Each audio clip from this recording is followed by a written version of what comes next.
Salut et bienvenue sur la chaîne DS-Tech. Aujourd'hui dans cette vidéo, nous allons vous montrer l'utilité du multimètre dans la réparation du téléphone. On a plusieurs types de multimètres. Donc ceux-là, il y a certains qui ont ce modèle. Voilà, ça c'est un multimètre. C'est efficace, un bon multimètre. Il y a certains qui ont ce modèle-là aussi. Donc, et tous peuvent l'utiliser. Et ce modèle aussi est plus efficace par rapport à ceux-là, puisque c'est un modèle adapté aux réparateurs de téléphone. Parce qu'il faut, je vais vous montrer ça, il faut voir les cordons de ce modèle. Vous voyez, ce sont des cordons juste pour les téléphones portables. Vous voyez, non? Ce sont des cordons très fins et utilisés peut-être pour bien mesurer les condensateurs, les résistances et les bobines. Donc, vous voyez que c'est très efficace. Mais l'autre, vous voyez que c'est un peu grand. Vous voyez, non? Ça, on peut parler ça dans l'électricité, bâtiment et autres là. C'est beaucoup adapté là-bas aussi. Bon, il y a certains qui l'utilisent pour la réparation des téléphones. C'est possible.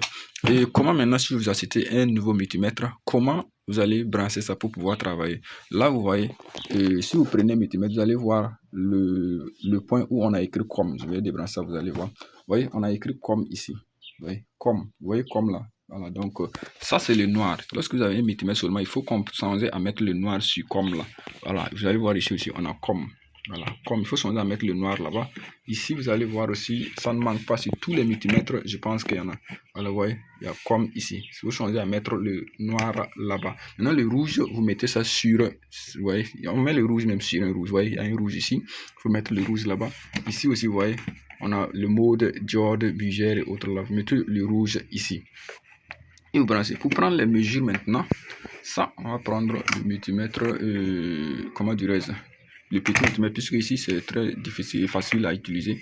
Voilà, si vous voulez le on, voilà, ici on a le courant direct. Le courant direct, vous mettez 120 volts, en 200, en 600.